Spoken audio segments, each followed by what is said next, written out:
Assalamualaikum warahmatullahi wabarakatuh. Perkenalkan, nama saya Isabella Vanessa Firlaililayen dari Prodi S1 Administrasi Rumah Sakit semester 3 Stikes Muhammadiyah Bojonegoro. Pada kesempatan kali ini, saya akan membuat video merusum semua materi yang sudah diberikan untuk memenuhi tugas UTS mata kuliah akuntansi biaya. Materi yang pertama yaitu peran akuntansi biaya dalam perencanaan, pengendalian, dan pengambilan keputusan. Akuntansi biaya adalah proses pengumpulan, pengukuran, analisis, dan pelaporan informasi biaya produksi yang berperan penting dalam perencanaan, pengendalian, dan pengambilan keputusan perusahaan. Fungsi utama meliputi penentuan, jual harga, pengendalian, pengeluaran, evaluasi kinerja, dan perencanaan produksi. Akuntansi biaya menggunakan berbagai metode seperti biaya variabel, biaya tetap, ABC, dan standar untuk menyesuaikan dengan kebutuhan produksi yang berbeda. Siklus akuntansi biaya mencakup identifikasi, pencatatan, pengelolaan, penghitung biaya, produksi, dan pelaporan untuk memberikan wawasan material. Akuntansi biaya diterapkan di berbagai sektor termasuk manufaktur, jasa, konstruksi, kesehatan, pendidikan, dan sektor publik, guna meningkatkan efisiensi dan mengelola anggaran di sektor bisnis. Ini membantu dalam pengambilan keputusan strategis serta menjaga keberlanjutan perusahaan dengan menyediakan dana biaya yang akurat dan relevan untuk setiap proses bisnis.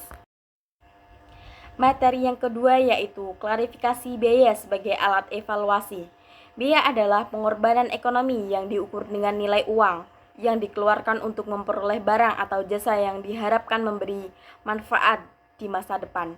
Objek biaya mencakup produk, layanan, departemen, pelanggan, dan aktivitas yang biayanya diakumulasi dalam akuntansi biaya diklarifikasikan menjadi perilaku, tetap, variabel, campuran, fungsi produksi, non-manufaktur, bertanggung jawab, terkendali, tidak terkendali, dan penelusuran langsung, tidak langsung. Jenis biaya lain meliputi biaya peluang, biaya hangus, serta biaya investasi, operasional, dan pemeliharaan.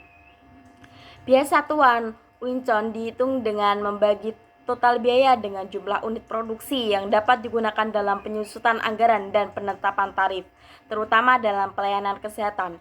Metode perhitungan biaya satu mencakup metode tradisional dan metode ABC yang melokasikan biaya overhead berdasarkan aktivitas terkait. Biaya satuan membantu mengukur kinerja dan efisiensi dalam berbagai sektor termasuk kesehatan untuk menentukan tarif layanan dan memastikan penggunaan sumber daya optimal. Materi yang ketiga yaitu kategori biaya di instalasi sebagai pemerintah dan swasta. Perbedaan biaya antara rumah sakit pemerintah dan rumah sakit swasta meliputi penetapan tarif, struktur biaya, dan tujuan institusi. Rumah sakit pemerintah menetapkan tarif lebih rendah dengan subsidi untuk meningkatkan akses kesehatan, sementara rumah sakit swasta menerapkan tarif berdasarkan analisis biaya dan orientasi profit. Dalam struktur biaya, rumah sakit pemerintah memiliki overhead tinggi dan subsidi investasi, sedangkan rumah sakit swasta menanggung semua biaya diri dalam mengelola anggaran. Sumber biaya rumah sakit pemerintah berasal dari dana publik untuk layanan kesehatan yang merata. Sementara swasta mengendalikan pendapat dari layanan dengan tujuan profit. Anggaran di rumah sakit pemerintah lebih transparan dan diatur secara politik, sementara di swasta lebih rahasia dan fleksibel. Pengelompokan biaya di rumah sakit mencakup biaya operasional, tenaga kerja, utilitas, pemeliharaan, biaya investasi, peralatan medis, gedung, dan biaya lain-lain, pajak akuntansi. Ada berbagai jenis pengelompokan termasuk biaya langsung atau tidak langsung, tetap, variabel, dan kontrol non-kontrol. Pengelompokan ini membantu manajemen dalam akurasi laporan keuangan, identifikasi area yang perlu diperbaikan, pengambilan keputusan, dan efisiensi anggaran. Materi yang keempat yaitu akumulasi biaya pelayanan kesehatan. Akumulasi biaya adalah proses pengumpulan biaya dalam menyediakan layanan kesehatan, menyakup biaya langsung seperti gaji, tenaga medis, obat-obatan, dan tidak langsung seperti administrasi, utilitas.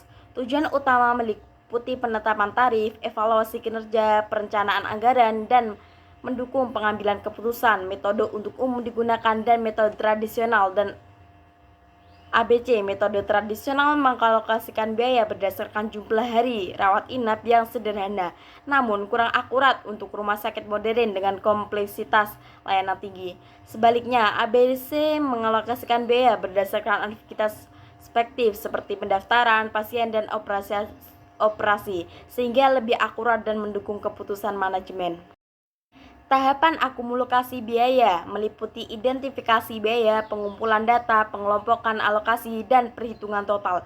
Tantangan dalam akumulasi biaya termasuk kompleksitas layanan, variabilitas biaya, dan keterbatasan sistem informasi. Manfaatnya adalah mendukung keputusan manajemen yang lebih baik, meningkatkan efisiensi, transparansi, dan kualitas pelayanan. ABC lebih cocok untuk rumah sakit modern karena mampu memberikan alokasi biaya yang lebih tepat, mengidentifikasi aktivitas bernilai tambah serta mendukung peningkatan kualitas efisiensi pelayanan. Materi yang terakhir yaitu panduan review jurnal. Jurnal ilmiah adalah publikasi berkala yang menyajikan artikel ilmiah yang meneliti atau akademikas, baik bentuk cetak maupun online. Tujuan utamanya adalah mempublikasi hasil penelitian yang original dan valid, memajukan ilmu pengetahuan, meningkatkan kualitas penelitian, serta membangun komunitas ilmiah. Jurnal ilmiah bermanfaat bagi peneliti untuk publikasi dan pengakuan, bagi akademisi sebagai sumber informasi, bagi mahasiswa sebagai referensi, dan bagi masyarakat sebagai sumber informasi ilmiah. Resume jurnal adalah ringkasan dari sebuah artikel ilmiah bertujuan mempermudah pemahaman isi jurnal tanpa harus membaca secara keseluruhan. Format resume mencakup judul jurnal, nama, peneliti, latar belakang penelitian, tujuan penelitian, metode penelitian, temuan utama, dan kesimpulan. Cara membuat resume jurnal meliputi: yang pertama, menyusun dalam bentuk tabel untuk memudahkan pembaca. Yang kedua, meringkas dengan bahasa sendiri, memastikan pemahaman dan kejelasan tanpa menyalin langsung. Yang ketiga, menjaga akurasi informasi untuk mencerminkan isi jurnal dengan tepat. Yang keempat, menggunakan gaya bahasa yang baku dan akademis, menghindari bahasa gaul atau informal.